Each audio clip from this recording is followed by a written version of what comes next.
Well, Yeah, go for it. just like that. Yeah, just gonna do it just like that. Hello and welcome to another episode of Quiet on Set.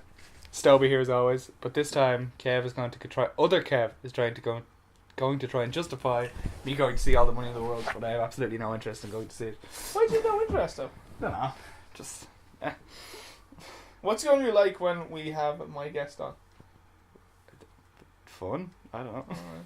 I'm not even sure how we're going to record that one. Why? Because Skype. Yeah, be grand. Alright. So All the Money in the World, right? So you like a bit of comedy, don't you? No. Good, 'cause there's none in this one. Okay, so I watched the trailer, and so they have two trailers. They had to reshoot it because Kevin Spacey got fired, and they recast and reshot all of it. Mm-hmm. And I'm gonna say not because of Kevin Spacey what he did, but I'm happy they replaced him because I'd rather an old guy play an old guy than An old guy playing a slightly older guy. yeah, slightly older with prosthetics and a weird voice. It was great. Supposedly there's a plot twist in this movie, but I found out the person doesn't understand what a plot twist is. So that's something. It's basically the story that Paul III, as he was on holidays, having a bit of fun, gets kidnapped. Oh boy. Have you ever heard anything about this kidnapping? No. I can't really spoil it because it's fact. Yeah. Yeah, it's fact, right? So, in the movie, they make it seem like it's only been a few days, maybe a week or two. It's been like months. It's been like 4 or 5 months, and they cut. And what happened was why the letters and everything got delayed. When he got kidnapped, there's a postal strike. Lol. So the letters and all took ages to get there. Yeah, because there was no postal workers. And so the man had no money. The man was broke, and he was divorced from the dad. Mm-hmm. And what she wanted in the settlement was just the rights to the kids. She didn't want any money. She didn't want anything. She just wanted the kids. Seems like a mistake. Because the dad was a giant junkie. Right? So, junkie and alcoholic. So he couldn't raise them. She was like, I just But want my minted kids. apparently. The dad wasn't really minted. He spent it all on drugs. But he had all the money in the world, Kevin. No, his granddad did. His dad did. Has all the money in the world, Kevin. Yeah. So they were like, go to your granddad. Go to your father-in-law. Go to your granddad here. And he was like, no, I'm not going to pay. Because I have 17 grandkids. They'll all be kidnapped then. So he refused to pay. That's a fair show. 17 million. So then the original people who had the kid decided, oh, fuck this, we're going to sell the kid to someone else. So they sold the kid. Such a profitable fucking industry. And then they were like, the guys who got out, they were like, alright, all we want is 4 million. And then the man was like, I have no money. So after a while of talking and negotiating, they got $1 million off the granddad. And then she announced it. She had a plan. I'm just going to announce that I have all the money. And see what happens. So she announced, I have all the money. And the granddad was like, how the fuck does she have all the money? Who's she fucking? And then he was like, here's all the money.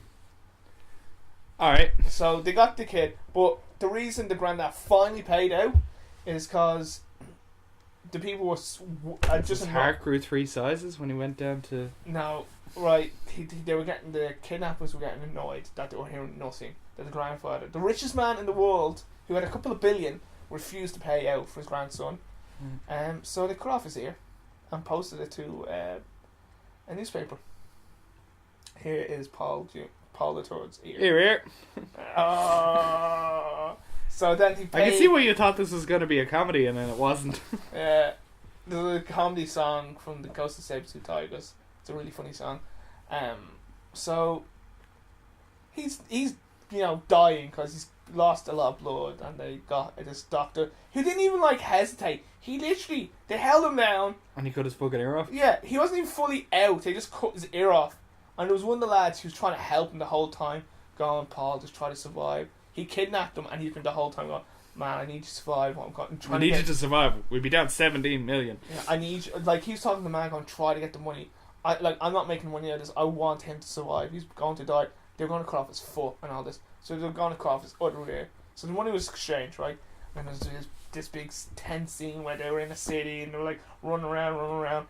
And then the movie makes it that the grandfather dies on the same night. That's movie magic. He died years later. He died 3 years later.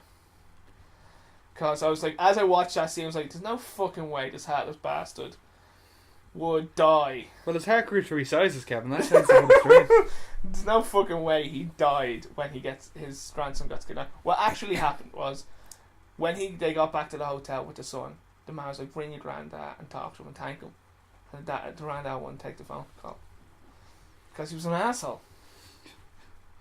Well, yeah. So you Paul's... don't make 2 billion by being a nice guy. Like. It was like 8 million or something like that. So that's kind of the movie, but there's a lot of heartache for the man, heartache for the dad who, to get 1 million off the granddad, she had to give the rights of all the kids back to the dad, who I think died not that long after. But what happened? Paul never got over it. This is the actual history. Paul never got over what happened. So when he was 25, he OD'd and then was in a wheelchair for the rest of his life. Oh, savage. Yeah. That sounds unreal. Yeah, so go see it. It's a good movie. Sounds awful. Yeah, but it's a good movie.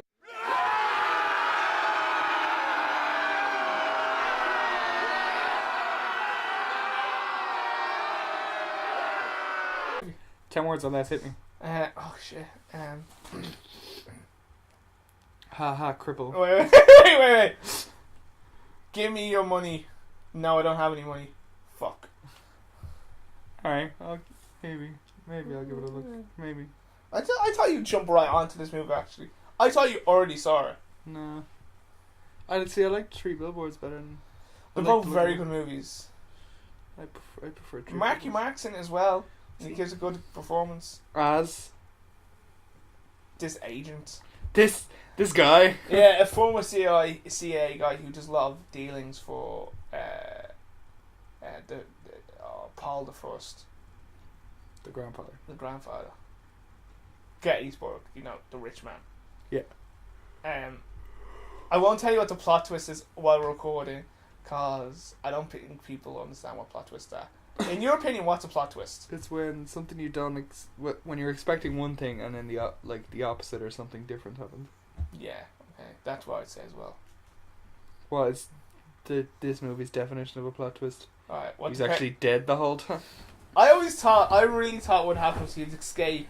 I even jokingly said he'd escape and someone else would kidnap him. But no, they just sold him to another kidnapper. And somebody thought, because Getty didn't want to pay any taxes, he had a setup that he couldn't spend any of his money. That he couldn't spend. Yeah, he couldn't spend any money. But he can invest in money. I was like, that's not a plot twist. That's just a greedy man.